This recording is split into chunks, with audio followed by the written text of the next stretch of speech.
Just imagine a very special networking event. You've been waiting for weeks, and today's the day. You're confident, and you look good. You enter the room, only you don't see familiar faces. Maybe it's a little awkward. Maybe you even slide into the corner. Would you feel any differently if you entered the room and had all your friends greeting you? I know I would, and I'm an extrovert. There's plenty of shy and even silent people on LinkedIn. These are folks that haven't yet tapped into the power of community. The headline is, it's not just about you and your profile and your awards. It's about the people that you wish to meet. It's about your connections, your network, and the community that you build. And I have learned that being successful online and on LinkedIn requires your stewardship, your nurturing, your attention to other people, just like in real life. So what does this mean for you and your work and your life? Are you building a business? Are you trying to hire people, find clients? Or maybe you're trying to change the trajectory of your career. Well, leaders and professionals today, they need to tap into community like never before. I had a perplexing encounter a few years ago. Upon learning that I was a LinkedIn consultant, Susan said, I don't believe in LinkedIn. I don't believe in social media because I believe in real relationships. Well, this was very odd for me because the whole purpose for me to be online, to be on LinkedIn, is to build real professional relationships.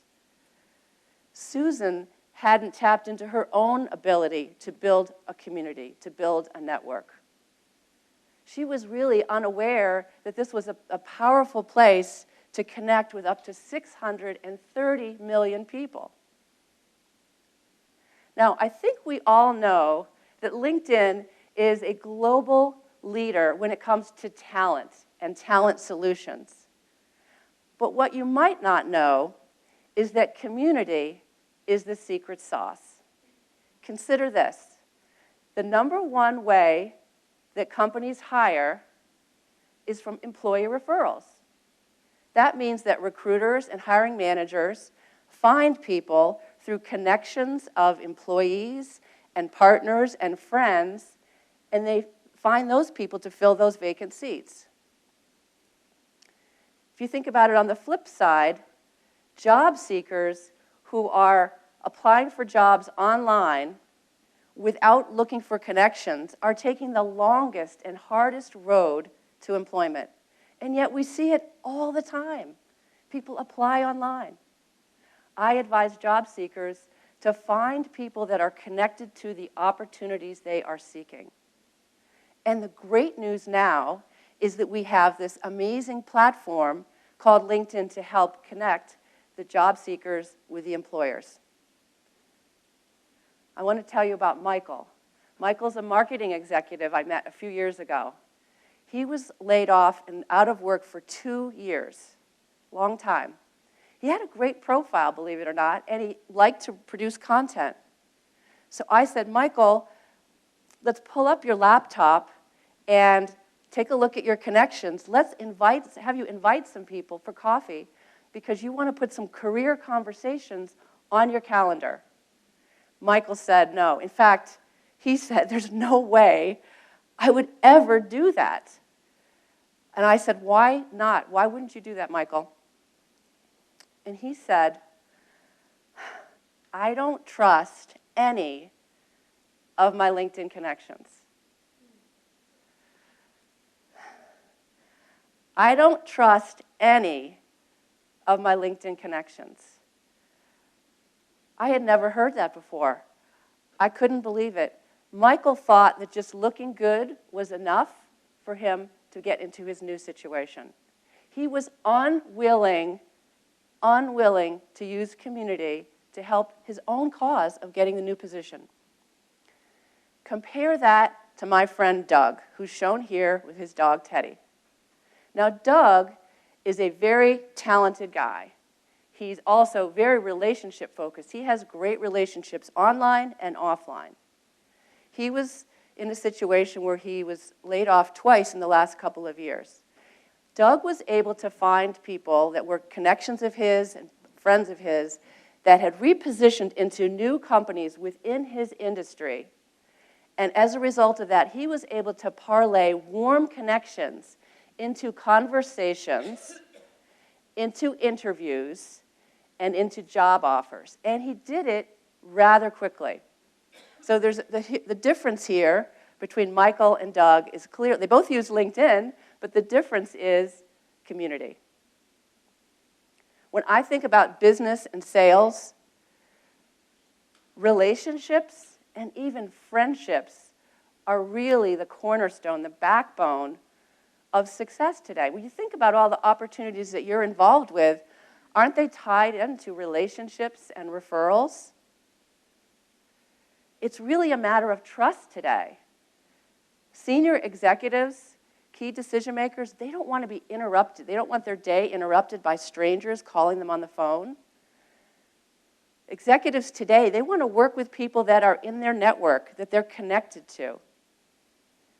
Simply put, the buyers that we're all trying to attract, they want to work with their people in their own community to make the best and safest decisions. And the savvy companies realize that taking this idea of community, extending it to their employees, is the best thing they can do. Companies can attract candidates and prospects by helping their employees build their own communities.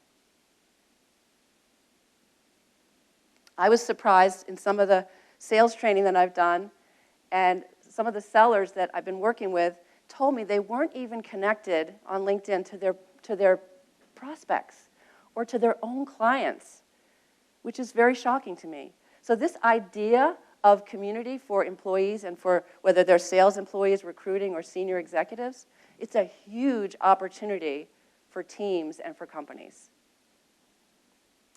The heart of a LinkedIn community is called a first-level connection. It's where we mutually agree to be connected. It's like a Facebook friend, only it's business and career. A LinkedIn profile should be personal and authentic, and it's the first step, not the only step. I'm going to give you a two-pronged approach. The first thing you need to do is focus on your first-level connections. If you are someone who has responded to invitations to connect but hasn't sent out your own, then it's very unlikely that your network is strategic or valuable.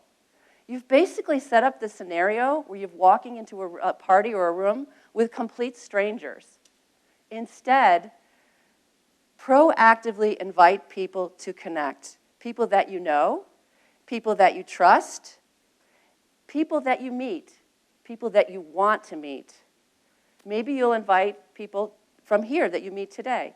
Maybe you'll invite me. Thinking about this is very important for building a very valuable network. Secondly, be the best friend that you can be. Do it first and pay it forward. Don't wait for someone else to be that best friend. You do it first. So that means you congratulate people, you comment on their posts, introduce someone, and show gratitude. All of these things you can do very easily on LinkedIn. So in this photo, you'll see me and my younger brother, Dave. And as children, we were frequently moving around the Northeast. I was always the new girl. I was new in school, new in the playground, new in the bus, new in the neighborhood. I even remember the first time that I moved getting teased for my Boston accent. Later, I was teased for the clothing that I wore. it didn't matter in the end. I ended up making a lot of nice friends wherever we moved, because I learned early on that it was up to me. I had to take action to have friends. Everywhere we moved was a community in motion.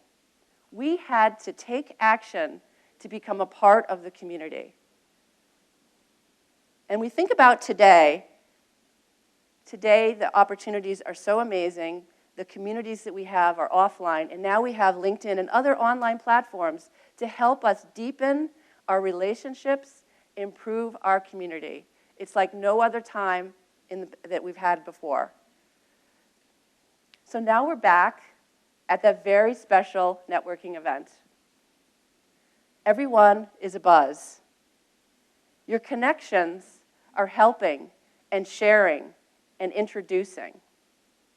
Your connections are now friends. You have built a superpower-fueled community on LinkedIn. And so I ask you, who are you connecting with today? Thank you.